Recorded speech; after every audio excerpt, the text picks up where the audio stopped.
Seja bem-vinda. Elisa. Muito bom dia a todos. Bom dia. Que a paz do Mestre Jesus esteja em nossos corações. Agradeço mais uma vez a oportunidade de estar aqui para estudar a doutrina espírita, que é, sem dúvida, a grande dádiva que essa doutrina nos oferece. E é através do estudo, da compreensão, é que nós construímos a fé raciocinada. Não é verdade? Então, nós temos hoje um tema muito interessante para trabalhar, que é a essência do religar com Jesus. E o nosso objetivo hoje é refletir, à luz da doutrina espírita, sobre a missão do Cristo Jesus. É um tema ousado, mas vamos tentar construir essa história juntos, né? Bom, primeiro, a gente vai... O que quer dizer essa palavra religare, né? Religare é uma palavra que vem do latim, que alguns atribuem a origem da palavra religião. Existem algumas controvérsias, mas é interessante, porque religare quer dizer religar. Mas não simplesmente religar, não é uma religação simplesmente, né? Porque ela tem esse fundo religioso. E na verdade, essa religação é um voltar a unir o humano com o divino. É religar o ser encarnado à divindade, né? Essa é a essência da palavra religar. E aí a gente começa com essa pergunta: religar. Como é que nós fazemos essa nossa religação com a divindade, com o Altíssimo? E aí eu vou recorrer lá ao Livro dos Espíritos, na parte 3ª, capítulo 1, da lei divina e natural. E aí na questão 622, Allan Kardec pergunta aos Espíritos: confiou Deus a certos homens a missão de revelarem sua lei? O que a gente observa ao longo de toda a história da humanidade? A gente percebe que vários espíritos com um grau de evolução já bastante adiantado aqui estiveram, para nos trazer não só revelações do plano espiritual, mas as próprias revelações do plano físico, que são os grandes cientistas que aqui passaram, né? Galileu, Newton, Einstein, tantos que aqui passaram foram reveladores, porque nos revelaram as leis naturais. E os espíritos respondem então a Kardec: indubitavelmente. Em todos os tempos houve homens que tiveram essa missão. São espíritos superiores que encarnam com o fim de fazer progredir a humanidade, né? Com o passar do tempo, aqui vão encarnando esses espíritos e vão trazendo à luz os conceitos que homens comuns não conseguem desvendar. Vão nos trazendo, nos mostrando as leis, né? Newton não inventou as leis de Newton, as leis da mecânica, as leis da gravitação universal, ele apenas as revelou. Ele demonstrou fenômenos que todos nós já observamos, mas muitas vezes não entendemos.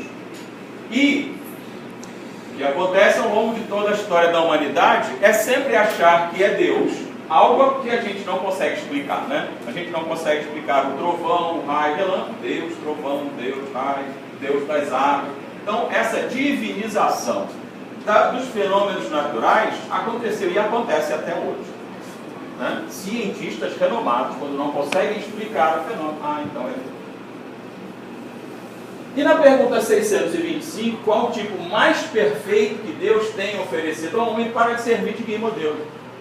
Quem foi esse ser que Deus nos ofereceu e que é o nosso grande guia, o nosso modelo? Ele não poderia ser outro, né?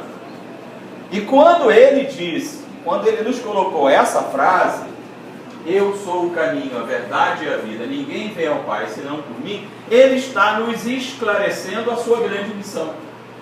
A missão de trazer a todos nós o caminho, através da verdade, porque ele também diz: conhecereis a verdade e a verdade vos esclarecerá.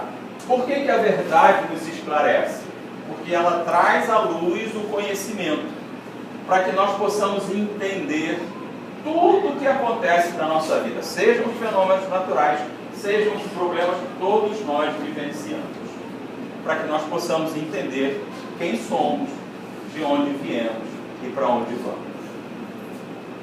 E qual foi a sua missão? A gente poderia passar o resto do dia aqui trabalhando esse conceito, né? Vamos tentar resumir isso. Ensinar, curar, exemplificar, confortar, acolher, criar novos paradigmas. Mas que novos paradigmas são esses? Quando Moisés começou a sua missão, e aí a gente está falando de 1500 anos antes de Cristo, ele estabeleceu olho por olho, dente por dente. O que na época já era um grande avanço. Porque quando alguém roubava uma cabra do outro, o outro ia lá e matava a família inteira dele. Então, no momento em que ele cria olho por olho, dente por dente, ele já está criando uma limitação. Não, se o cara te roubou uma cabra, você pode roubar uma cabra dele. O que para a época, e repito, estamos falando de 2.500 anos atrás, né? 1.500 anos antes de Cristo. Aliás, 3.500 anos atrás, né? Já era um grande avanço. Passam-se 1.500 anos e vem o Cristo. E aí o Cristo já vem com outro objetivo. E ele diz, esqueçam olho por olho, dente por dente. Agora é o amai-vos uns aos outros. Amar o próximo como a ti mesmo. E a Deus sobre todas as coisas. Então ele já traz novos paradigmas, novos padrões de comportamento. Que foi o seu grande objetivo. E para isso ele ensinou, ele curou, ele exemplificou, ele acolheu. Porque ele estava mostrando uma nova realidade. O verdadeiro amor, a essência do amor, a essência do comportamento que nos liga à nossa divindade. Então os ensinamentos do Cristo transformaram, e não foi à toa, né, que a presença dele entre nós dividiu a história da humanidade, antes dele e depois dele. Porque a sua mensagem era uma mensagem completamente diferente, de grande transformação para todos nós. Um gigantesco passo no nosso processo evolutivo.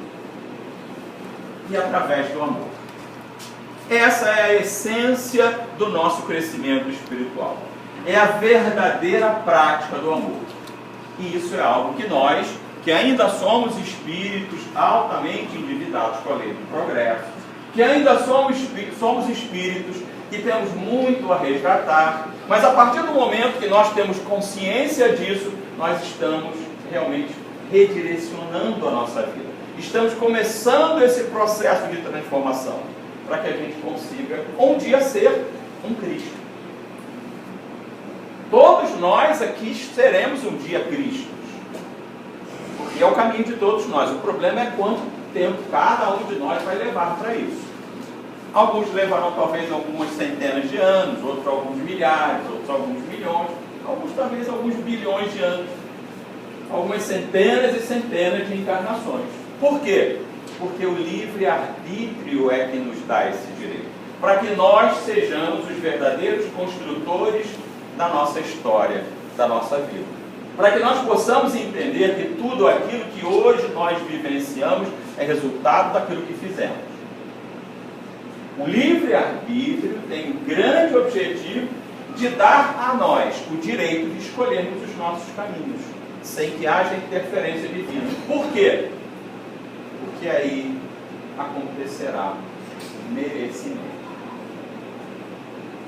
As nossas ações geram os nossos merecimentos.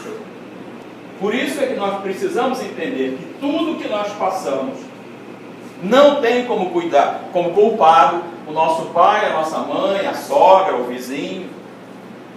Nós somos os verdadeiros responsáveis de tudo aquilo que vivenciamos, porque assim nós determinamos com as nossas ações. E aí, agora eu vou querer a participação de vocês. Esse livro, No Roteiro de Jesus, é o meu livro de cabeceira. Na verdade, aqui estão 59 passagens da vida do Cristo. É uma compilação de 8 livros, psicografados por Chico Xavier, ditados pelo irmão X, Humberto de Campos. E o Gerson Monteiro tirou 59 dessas histórias. Eu separei 8 e deixei ali, listei ali. Eu gostaria que vocês escolhessem uma para que a gente estudasse agora, para que a gente possa entender um pouco de tudo isso que a gente está falando. E aí, quem é que vai escolher? Alguém falou 17? No caminho do amor? Olha que excelente escolha, hein? E é exatamente aqui que eu deixei marcado. Vamos ver então essa história para que a gente entenda. Todas essas histórias são passagens na vida do Cristo. E essa é uma história belíssima. É um grande exemplo desse amor que eu coloquei naquele slide anterior. Ela começa assim. Em Jerusalém, nos arredores do templo, a adornada mulher encontrou um nazareno, de olhos fascinantes e lúcidos, de cabelos delicados e melancólico sorriso, e fixou estranhamente. Arrebatada na onda de simpatia a irradiar-se dele, corrigiu as dobras da túnica muito alva, colocou no olhar indizível expressão de doçura e, deixando perceber nos meneios do corpo frágil a visível paixão que a possuíra de súbito, abeirou-se do desconhecido e falou ciciante: jovem, as flores de Séforis encheram minha ânfora do coração com deliciosos perfumes. Tenho felicidade ao teu dispor em minha loja de essências. Indicou extensa vila, cercada de rosas, à sombra de arvoredo acolhedor, e ajuntou: inúmeros peregrinos cansados me buscam à procura do repouso de reconforto. Em minha primavera juvenil encontram o prazer que representa a coroa da vida. É que o lírio do vale não tem a carícia dos meus braços, e a romã saborosa não possui o mel de meus lábios. Vem e vê. Dar-te-ei leito macio, tapetes dourados e vinho capitoso. Acariciar-te-ei a fronte abatida e curar-te-ei o cansaço de longa viagem. Descansarás teus pés em água de nardo e ouvirás felizes as harpas e os alaúdes de meu jardim. Tenho a meu serviço músicos e dançarinas exercitados em palácios de luz. Ante a incompreensível mudez do viajor, tornou súplice depois de leve pausa: jovem, por que não respondes? Descobri em teus olhos diferente chama, e assim procedo por amar-te. Tenho sede de afeição que me complete a vida. Atente, atente! Ele parecia não perceber a vibração febril com que semelhantes palavras eram pronunciadas. E, notando-lhe a expressão fisionômica indefinível, a vendedora de essências acrescentou um tanto agastado: não virás? Constrangido por aquele olhar esfogueado, o forasteiro apenas murmurou: agora não. Depois, no entanto, quem sabe? A mulher, ajaziada de enfeite, sentindo-se desprezada, prorrompeu em sarcasmos e partiu. Transcorridos 2 anos, quando Jesus levantava paralíticos ao pé do tanque de Betesda, venerável anciã pediu-lhe socorro para a infeliz criatura atenazada de sofrimento. O mestre seguiu-a sem hesitar. Um pardieiro denegrido, um corpo chagado, exalava gemidos angustiosos. A disputada mercadora de aromas ali se encontrava carcomida de úlceras, de pele enegrecida, rosto disforme, feridas sanguinolentas ponteavam-lhe a carne. E agora, semelhante ao esterco da terra, exceção dos olhos profundos e indagadores, nada mais lhe restava da feminilidade antiga. Era uma sombra leprosa, de que ninguém ousava aproximar-se. Fitou o mestre e reconheceu. Era o mesmo mancebo nazareno que, de porte sublime e atraente expressão. O Cristo estendeu os braços, tocado de intraduzível ternura, e convidou-a: vem a mim, tu que sofres. Na casa de meu pai nunca se extingue a esperança. A interpelada quis recuar, conturbada de assombro, mas não conseguiu mover os próprios dedos, vencida pela dor. O mestre, porém, transbordando compaixão, prosternou-se fraternal e aconchegou-a de manso. A infeliz reuniu todas as forças que lhe sobravam e perguntou em voz reticente e dorida: Tu, o Messias Nazareno, o profeta que cura, reanima e alivia, que vieste fazer junto de mulher tão miserável quanto eu? Ele sorriu, contudo, sorriu benevolente, retrucando apenas: Agora venho satisfazer-te os apelos. E recordando-lhe as palavras do primeiro encontro, acentuou compassivo: Descubro em teus olhos diferente chama, assim procedo por amar-te. O que a gente percebe nessa história, né? O conceito de amor que ela tinha quando era uma mulher bonita, jovial, e que muitas vezes, né, a gente ouve falar achando que fazer sexo é fazer amor. Olha como a gente tem um conceito tão distorcido, né? O que Jesus mostra para ela quando ele diz no primeiro encontro deles, um dia talvez, porque o amor que ela naquele momento desejava a ele não era o amor verdadeiro, não era aquele amor que ele trazia.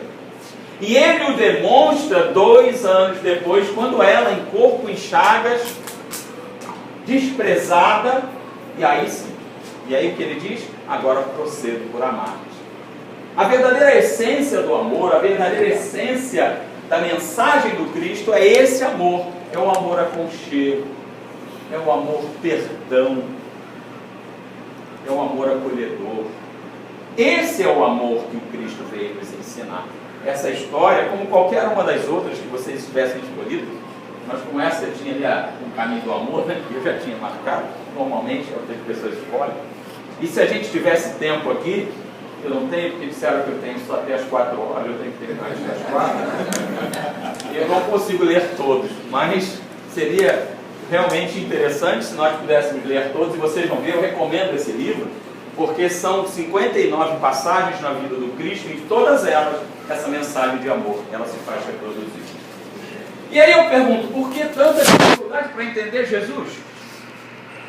2000 anos, e a gente ainda vê tanta atrocidade. Outro dia no estudo do ESD, que a gente faz lá no Fagundes Varela, nós chegamos aqui e dizemos: será que estamos realmente num mundo de provas e expiações? Ou ainda estamos num mundo primitivo? A gente vê casos aí, né? Ontem mesmo, um caso de um estupro de uma menina de 8 anos na Índia, que aliás é um país onde essa situação é complicada, né? Como é que uma pessoa consegue, tem essa... E aí a gente começa a entender a doutrina espírita, né? O primitivismo, que são espíritos mais evoluídos, menos evoluídos, né? As provações. E eu gosto muito nesse momento de puxar Joana de Ângeles. Joana de Ângeles é muito feliz, e ela traz aqui nesse momento uma mensagem muito interessante.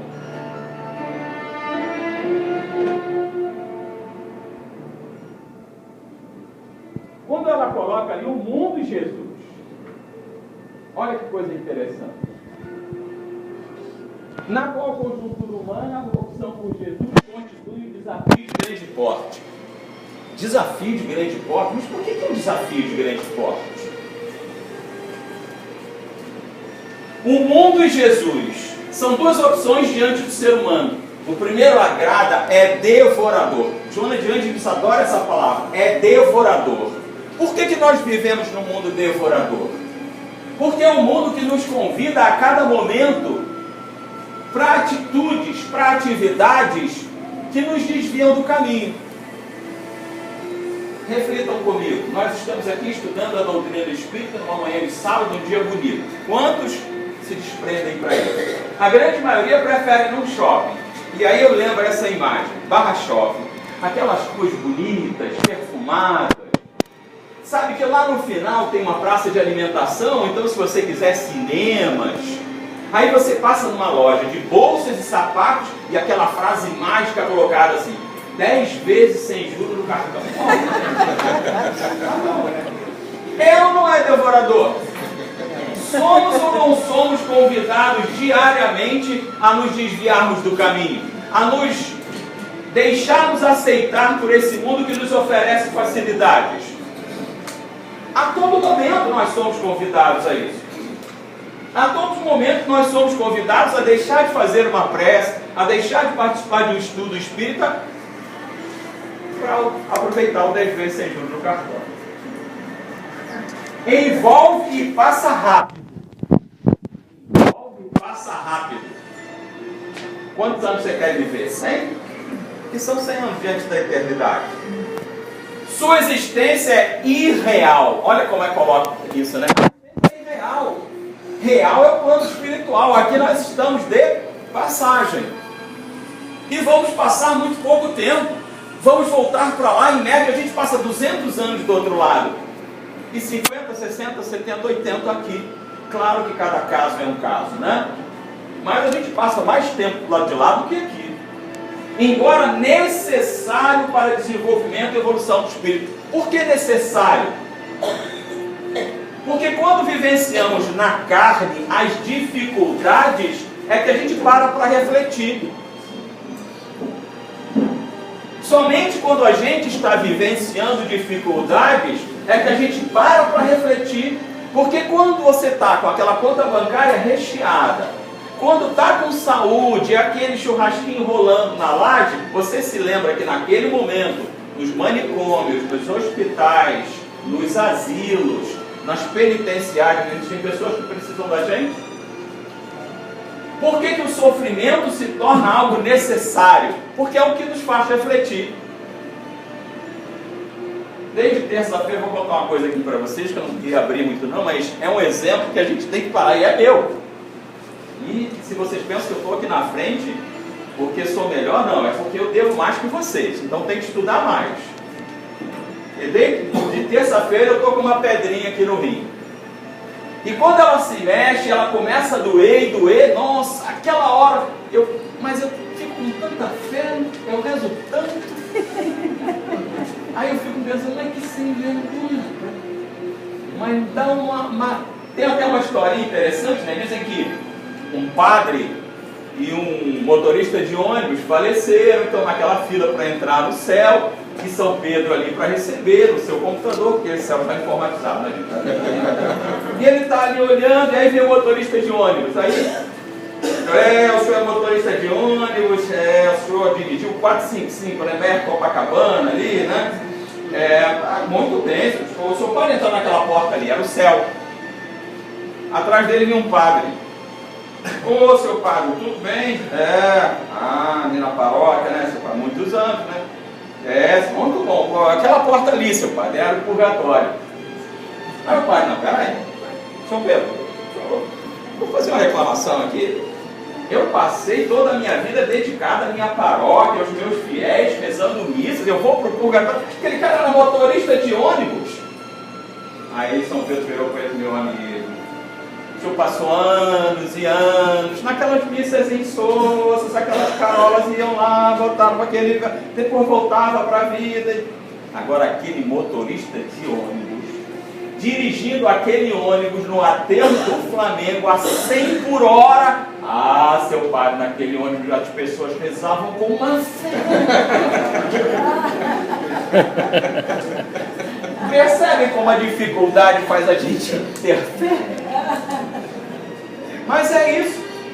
A gente reclama, ninguém gosta de sentir dor, ninguém gosta de ter problema de relacionamento, ninguém gosta de ter problemas financeiros.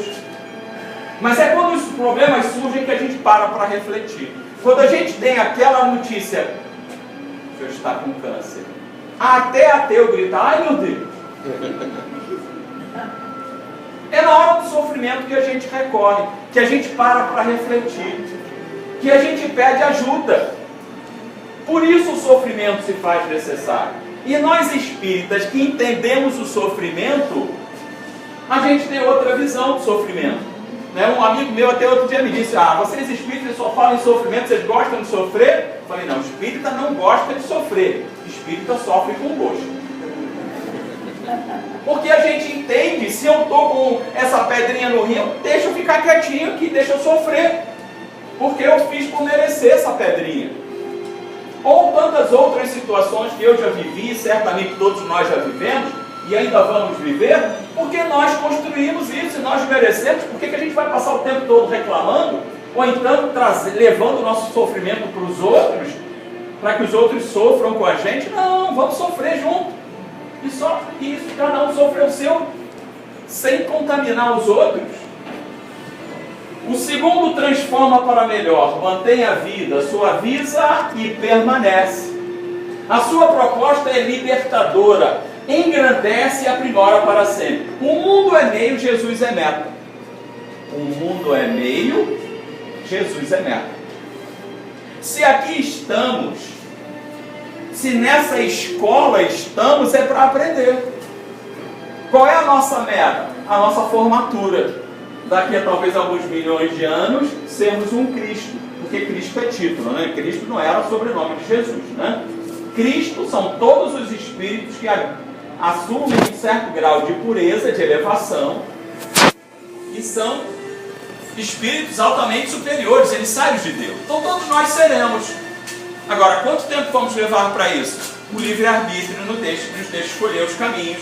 Então o mundo é meio, Jesus é meta. A verdadeira sabedoria consiste em eleger Cristo e melhorar a sociedade mundana. Eleger Cristo não é dizer, eu aceito Cristo, beleza, e continuo lá fazendo tudo de errado. Por isso ela disse lá no início, é difícil aceitar o Cristo? É muito difícil, gente. É muito difícil. É muito difícil a gente olhar para o espelho e dizer, você é orgulhoso, você é egoísta, você é vaidoso, você é intolerante. Basta olhar para a nossa vida. E eu gosto muito desse grande laboratório que é a nossa família. Quantas vezes nós erramos dentro de casa, somos intolerantes e muitas vezes por mesquinharias. Quantos casais já não discutiram por aquela toalha molhada em cima da mesa, aquela cueca no chão do banheiro, aquele cafezinho que ele entornou na toalha que ela acabou de colocar, aquela luz que ele saiu do quarto e não apagou. E aí vem a discussão, e vem palavra daqui, vem palavra de lá. Minha esposa adora flores, plantas, tem de tudo. Orquídea, então, é a paixão dela. E eu lá no fundo do quintal tenho uma pequena oficina que eu faço coisinhas para mim. Eu fui fazer uma arrumação na minha oficina, e tira coisa daqui, bota para lá, e tinha um vasinho com um galinho seco, eu derrubei, quebrei o galinho. O problema é que esse galinho seco a minha esposa chama de orquídea.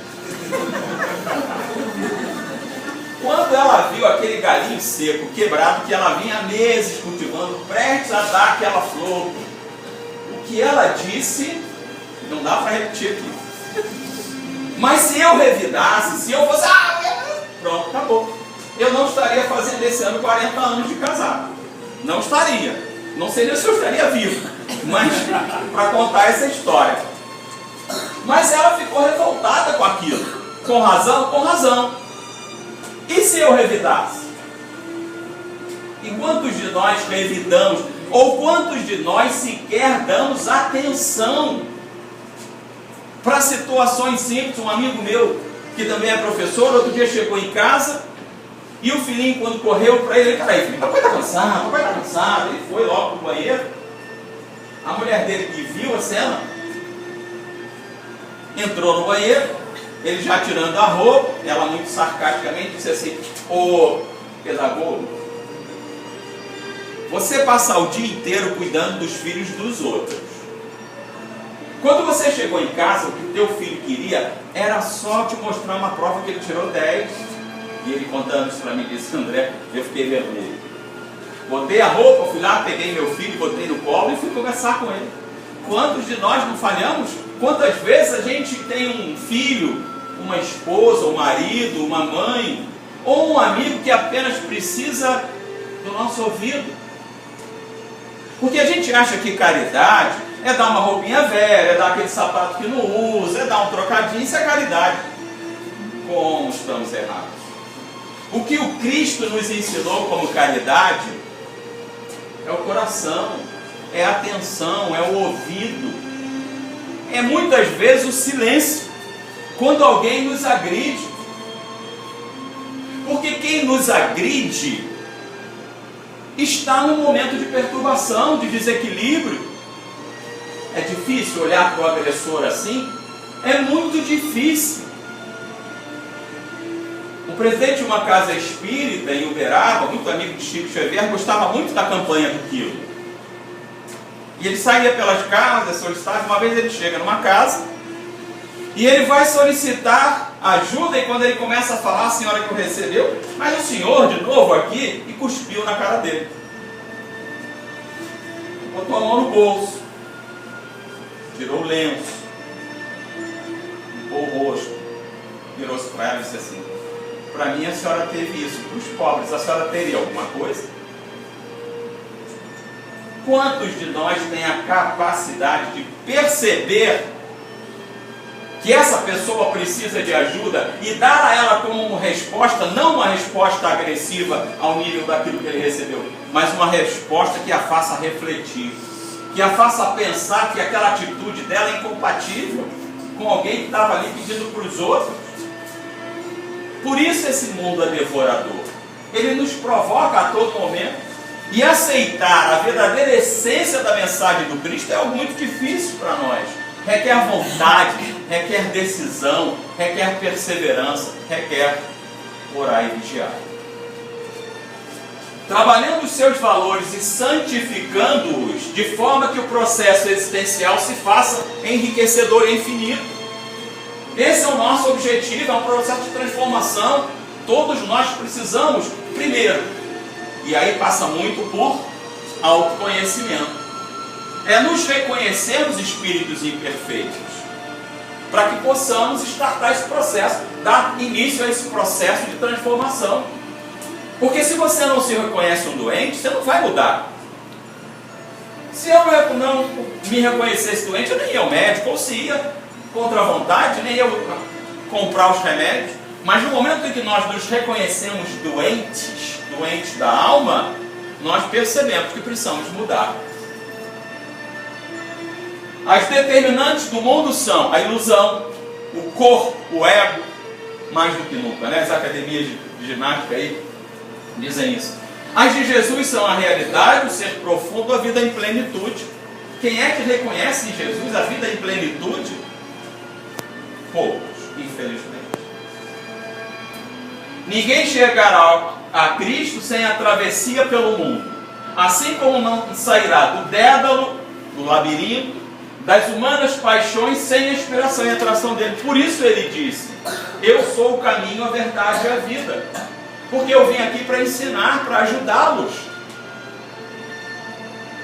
Eu não vim aqui para entrar em conflito com ninguém.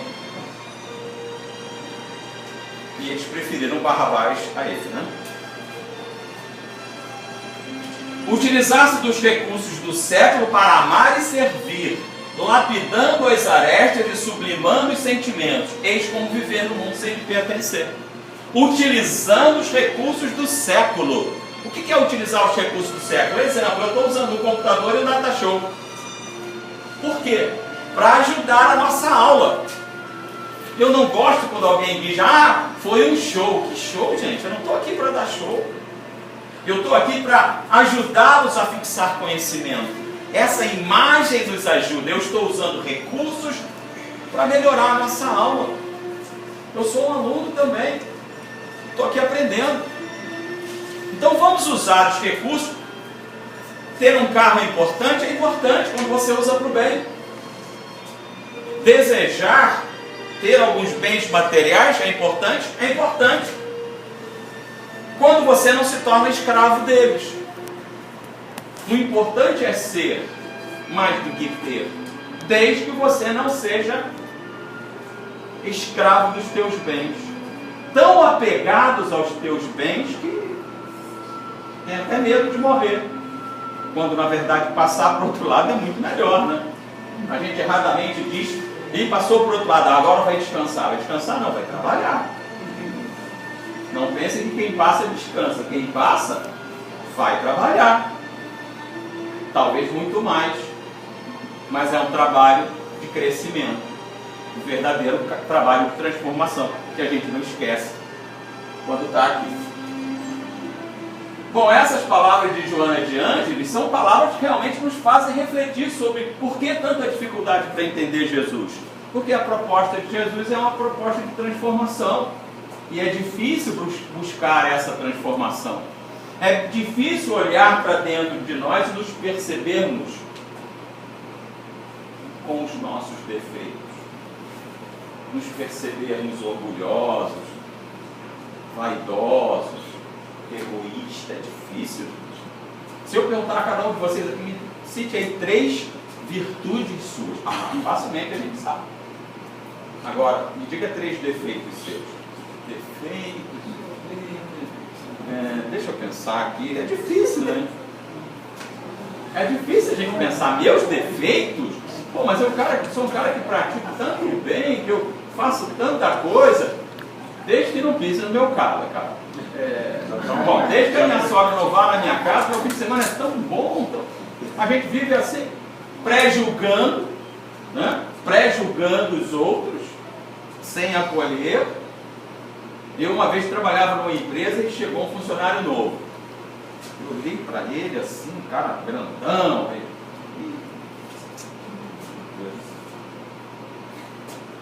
E ainda mais quem o recomendou, eu falei, caramba. Conclusão, esse senhor era presidente de uma casa espírita. E se transformou um grande amigo meu. A gente faz isso, gente. A gente olha para as pessoas, aquilo ali conheço pelo andar. Quem somos nós? Lembra quando Jesus foi questionado, e ele muitas vezes o foi, pela mulher que ia ser apedrejada, que praticou adultério, o que ele disse? Atire a primeira pedra, aquele que estivesse em pecado. E todo mundo foi saindo de fininho. E o que ele disse para ela? Mulher, vá.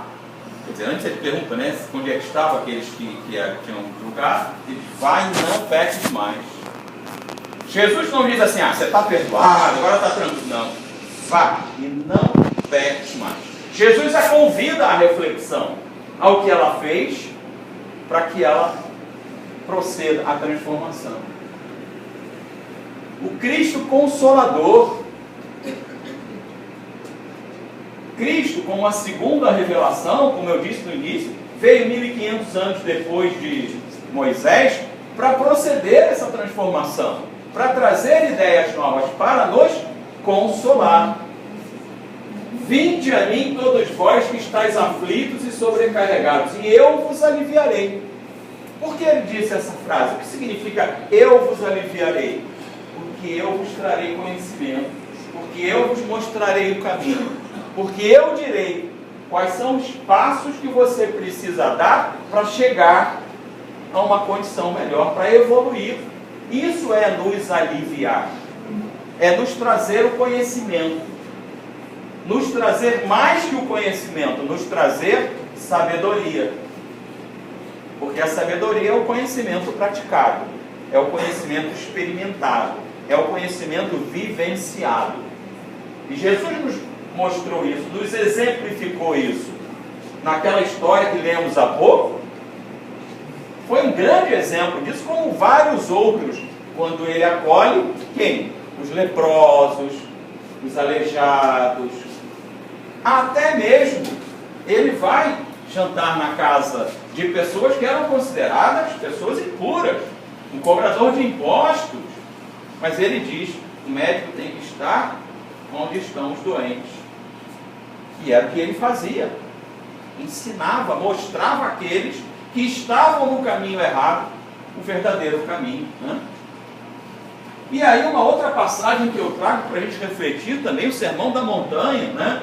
Gandhi disse uma vez, se todas as escrituras sagradas do mundo fossem perdidas e sobrasse apenas o Sermão da Montanha, nada se teria perdido.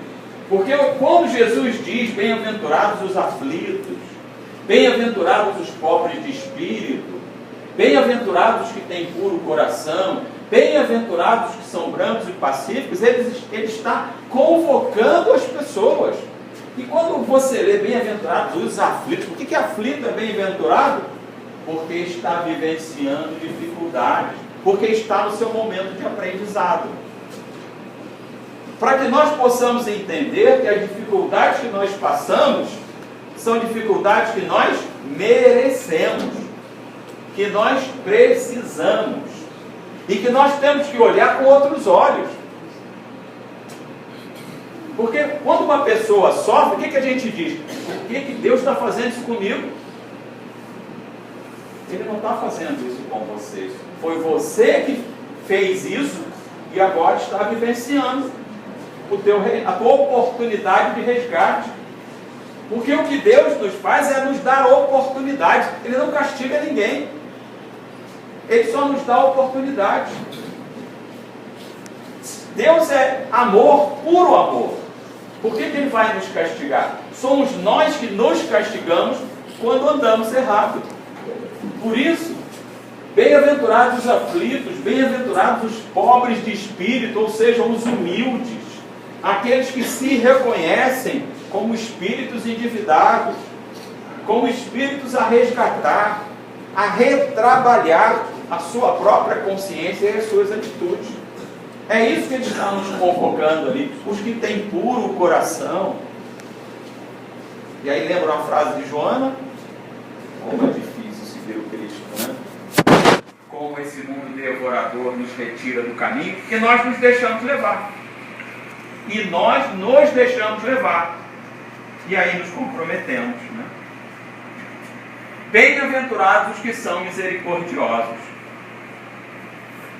Se há algo que nós precisamos praticar e desenvolver e ainda não aprendemos, é a misericórdia, é o perdão. O perdão é algo muito forte, gente. Não aquele perdão assim, tá bom, eu te perdoo, mas não passa na mesma calçada que eu, não.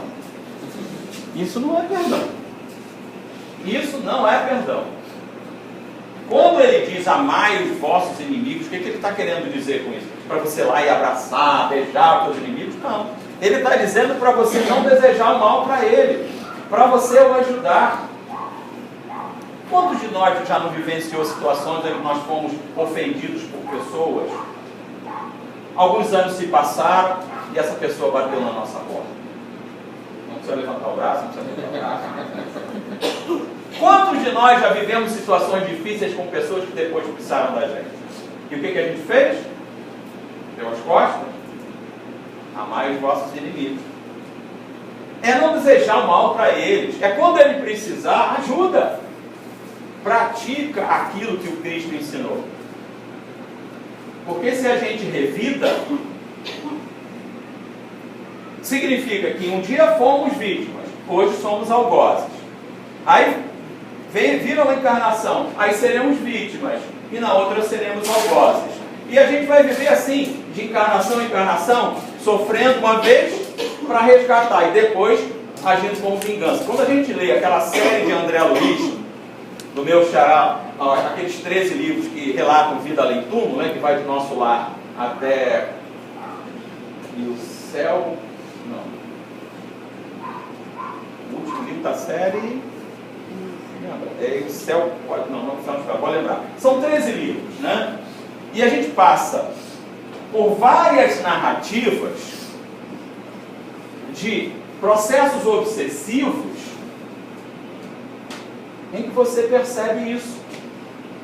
Eu estou lendo, nesse momento, Mecanismo da Mediunidade, onde ontem até eu li um capítulo de um cara obsediando um sujeito que numa encarnação anterior era irmão dele,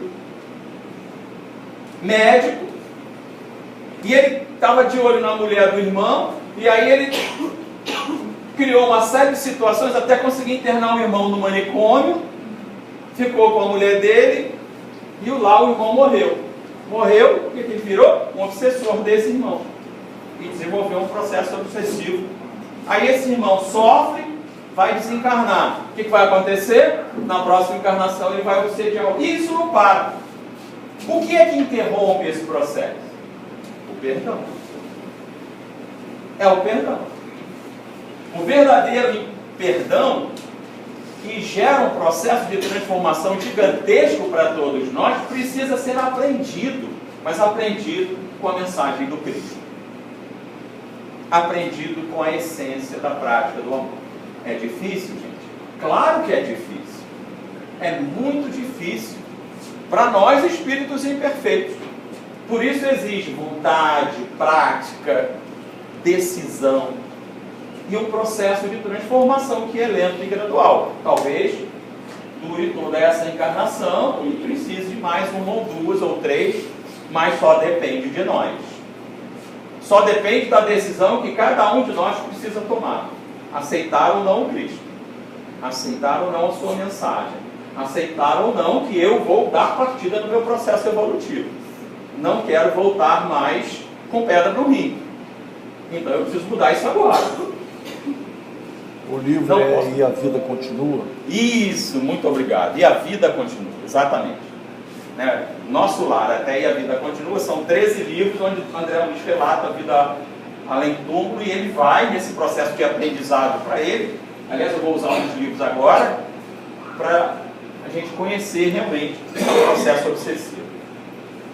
E aí a gente chega nessa frase, né, a religiosidade como busca interior. Vós sois deuses. Ele nos disse isso, vós sois deuses. Jesus pregou qual religião? Quem saberia me dizer? Qual foi a religião que ele pregou? O amor. Ou seja, ele pregou religiosidade, ele não pregou religião. Ele pregou o amor. Sem dúvida, uma das frases mais importantes que merece a nossa maior reflexão é: amai-vos uns aos outros como eu vos amei. Amar a si mesmo e ao próximo e a Deus sobre todas as coisas. Ele só pregou o amor. E a nossa conclusão? A nossa conclusão de hoje eu fui buscar exatamente no livro No Mundo Maior, que é um desses 13 livros. Percebam que essa frase a gente precisa olhar com cuidado.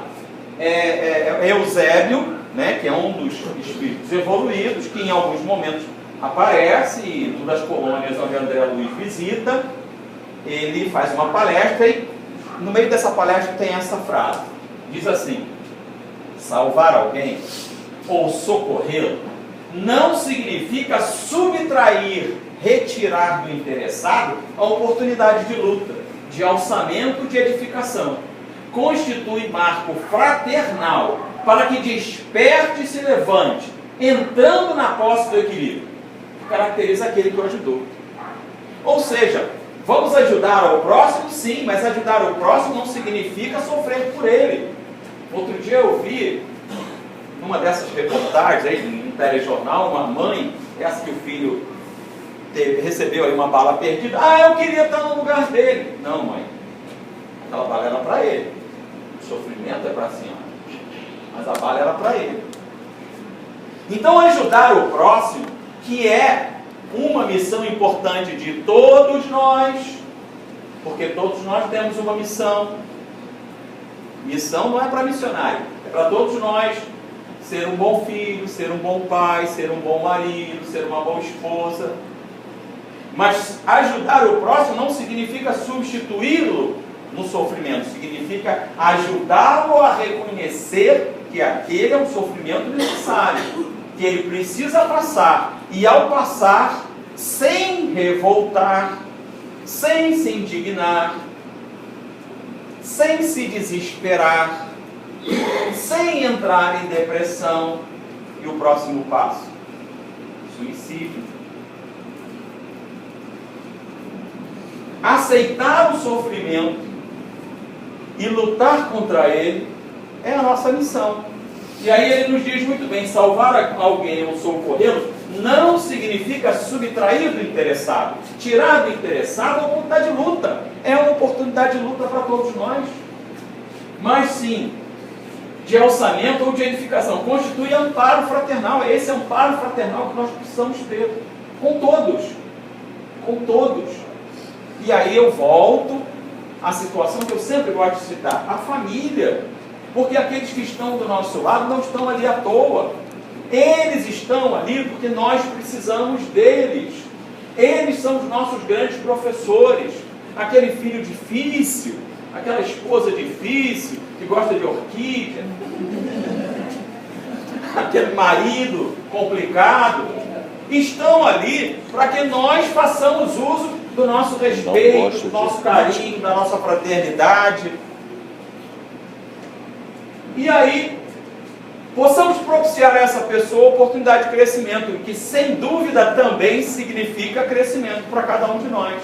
Por isso eu achei essa frase interessante, e eu acho que essa frase conclui bem, né, a essência do religare que Jesus nos proporciona, quando nós entendemos a essência da sua mensagem, que é a mensagem de amor ao próximo.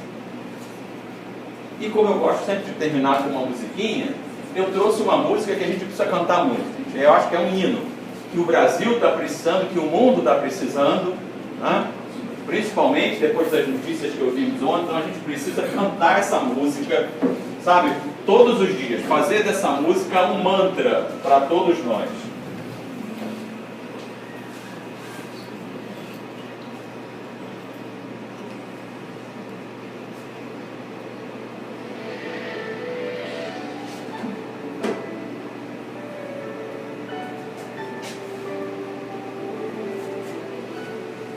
Podem cantar que vai aparecer a letra aqui.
Eu estarei com vocês.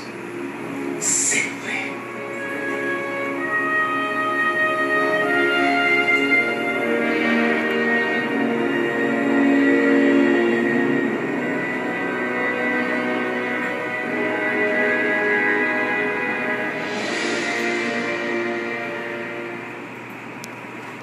Tenhamos a certeza de que realmente Ele sempre estará conosco. Antes de encerrar, eu queria recomendar a vocês verem esse filme, nos Passos do Mestre. É um filme feito por 3 estudiosos espíritas que foram a Jerusalém, percorreram os caminhos do Cristo e, à luz da doutrina espírita, explicam as passagens do Cristo. No YouTube vocês conseguem baixar o filme integral. É excelente. É uma grande lição de vida e de entendimento da doutrina espírita. Muita paz a todos.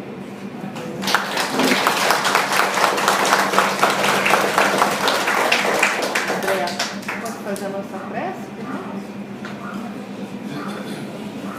Posso botar aquela prece? Com certeza. Então vamos fazer uma prece.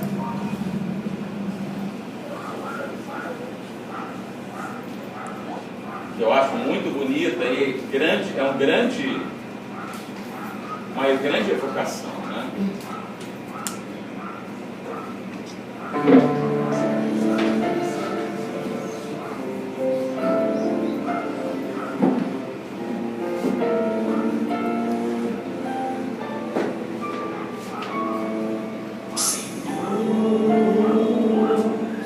Fazei-me um instrumento de vossa paz. Onde houver ódio, que eu leve o amor. Onde houver ofensas, que eu leve o perdão. Onde houver discórdia, que eu leve a união. Onde houver dúvidas, que eu leve a fé. Onde houver erros, que eu leve a verdade. Onde houver desespero, que eu leve a esperança.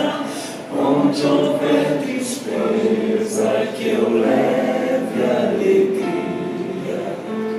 E onde houver treva, que eu leve a luz. Mestre, fazei que eu procure mais consolar que ser consolado, compreender que ser compreendido,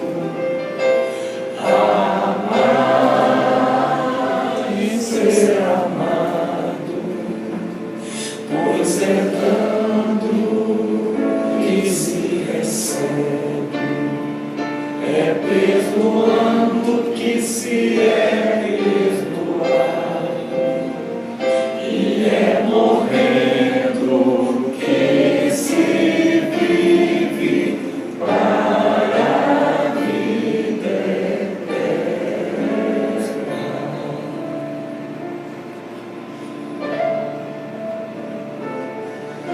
Ó Mestre,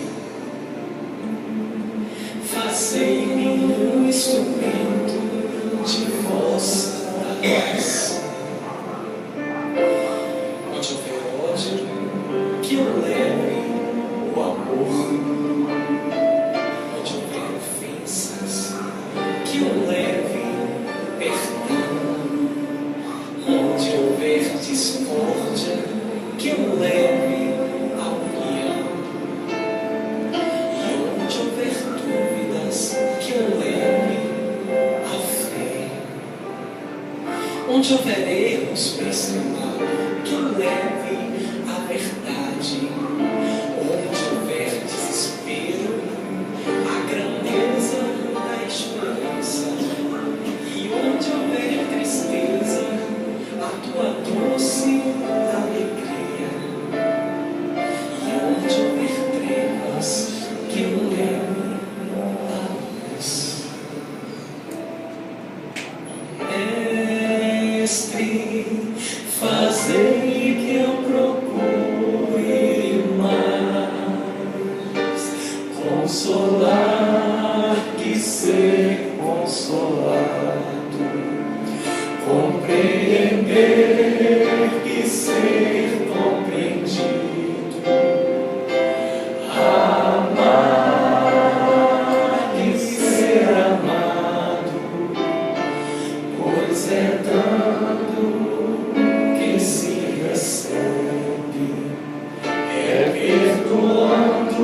se é perdoado, e é morrendo que se vive para a vida